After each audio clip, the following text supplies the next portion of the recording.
Thank you, Nabil, because I'm going to pick the baton and talk more about that.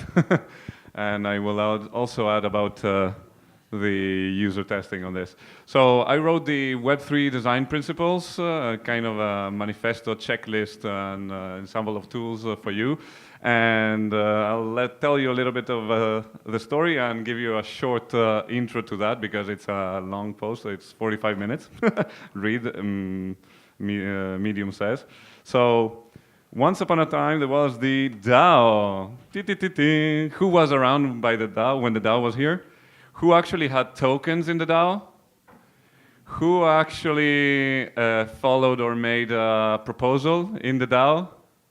Okay, reducing down. Who actually was there at the first meeting when they had to design to vote on the security proposal, the first and only meeting of the DAO? We are left one, okay. So the DAO was a brutal, bad experience. Just to give you a little bit of archaeology so that you feel the perspective, like 2.5 years after, probably, of how we will feel 2 years from now, maybe. To verify themselves, they would put their own private key, well, their own public keys there, and they would say, I'm this, I'm signing, and live signing the transaction, and you had to go on the Ethereum, on Etherscan to verify that the message was actually there. And for us watching the live stream, it was like impossible, okay? Some were putting their computer in front, some were putting their mobile phone in front to verify themselves, okay? So thank you, Luis and Aragon, okay? And of course, there's always a YouTube comment, a very nice comment, that this was worse than a thriller movie. So it was bad, okay? The experience then was bad, but of course they were breaking the mold. And at the time, I had the chance to help solve the downfall of the DAO. I collaborated with Nick and Buki. Where is the guy from there? With Buki as well, to solve a little bit of the problem with the extra balance. So if you, sir, got your extra balance back, I contributed to that. And I had to build a deterministic parser for the Ethereum blockchain, which means going through every transaction and see what happens. And right there and then, I understood that yes, we say that the blockchain is transparent, it's trustless and whatever, but then if on top of it, we don't lay the tools, the human tools, to actually make it transparent and trustless, it's not, okay? So this is the idea. Blockchain has those amazing properties, but then on top, we build opaque, trustful, and very centralized, okay, dApps. We do not know what they're doing with our private keys. We do not know where the code is running.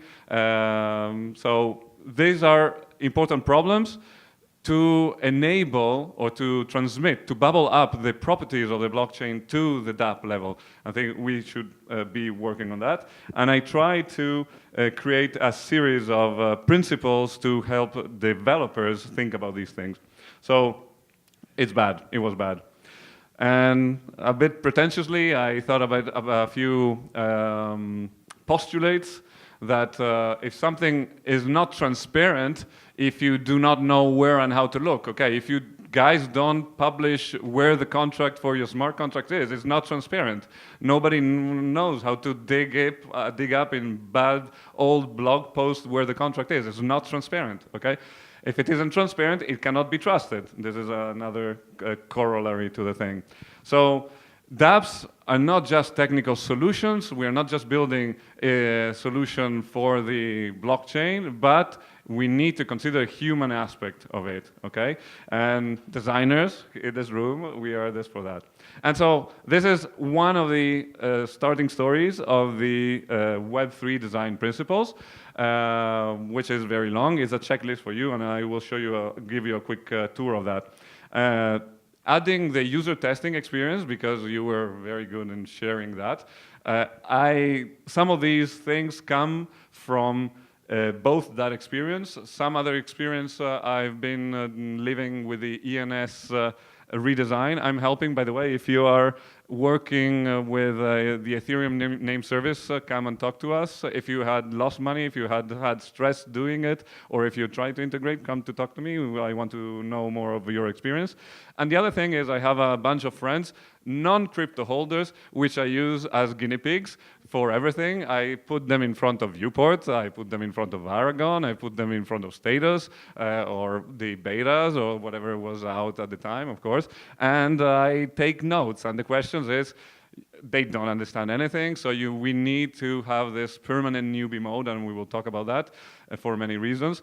And little by little, they get to learn, but they still have basic questions about why is the blockchain trustless? Okay, but where is this data coming from, etc. So the biggest part of the Web3 design principles is about transparency and how you bring that transparency up to the dApp level. So it isn't transparent if you do not where and how to look. It's different from the previous one. And if it's not transparent, it cannot be trusted. So the biggest bunch, the biggest part is 5 principles about knowing or making it easy for your users to know where the data is coming from, know where the data is going to, okay? Receiving or making the data of events available to the users. Those are important. Also in the DAO, it was very useful to recover part of it. The history, we are thinking that wallets have our history of transactions, but it needs to be at a dApp level. We'll talk a bit about that. And of course, the transparency of your code. How do I know where it is running, on what blockchain, etc.? We'll talk about that. So these are very long points. I will not go through all of them. If you want, we can talk a bit about few. You have the thing online if you want. The thing about the provenance is to understand that a data point is actually coming from the blockchain, and I can independently go look for it, and not that it's been constructed or built around something, you know? So clarify where the data comes from, if it comes from Oracle, etc. Regarding the DAO, it isn't transparency if it requires a big amount of work to understand where the thing, yeah, I published on a blog post or somewhere it's written, you know, the contract. It doesn't work. It needs to be easy also for non-technical users to get to that data. So I was imagining 2 different type of tools to layer on top of your dApps, kind of a sidebar that has all these properties, so that you can look at data provenance, you can look at the transactions and the history of the transactions, you can look at the events, and you can have statements about the code transparency and parsed analysis of that, and glossary and other settings for the newbie mode, which we will talk about. There's no, I won't show you everything, there's not design everything, it's basically a proposal for maybe tools for you developers to integrate, like a Bootstrap library, some of those principles, so that you don't have to implement them too much. And to have a standardized way for users to be able to look under the hood. And on the other side, maybe it's a plugin to enforce those properties, so that users have a plugin on the browsers or on whatever, and by clicking that, even if a dApp is malicious, they can see what the contracts are being called, etc. So just a few ideas, for example, in this case about data provenance. You have a list of people and their token, and maybe you can select a color and automatically shows you which part of the content you're seeing, of the UI you're seeing, comes from that, is linked from that contract. It's low level, and you might think it's onanistic or even too much, but for paranoid users, it's important. And if there is paranoid users, they can certify that the dApp is transparent for the others, and maybe we can talk about that. So, no, this one we talked about.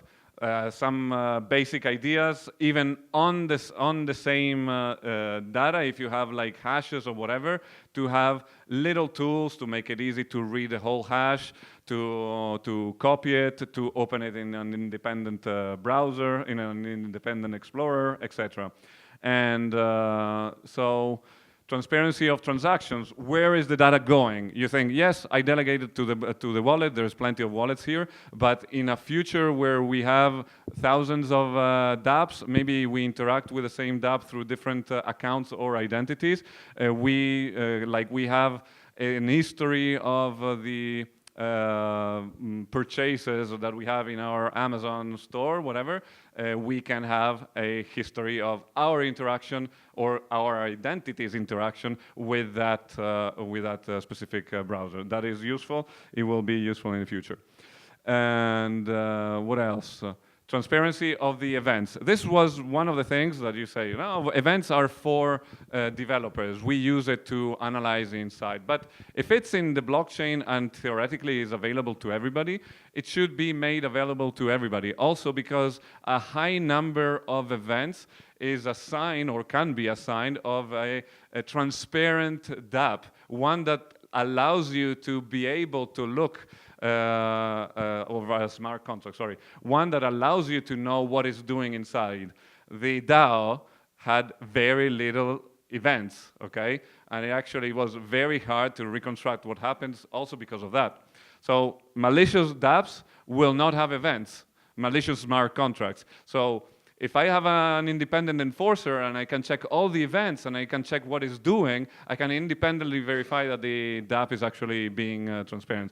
I know you guys, you are all good, well-intentioned people, but there's a lot of scammers outside, and if we adopt a standard that forces everybody to be at the same level of transparency, they will fail automatically while you will pass, of course. So transparency and accessibility of the user interaction history, I said it earlier on. We are thinking very little transactions today, but maybe tomorrow we will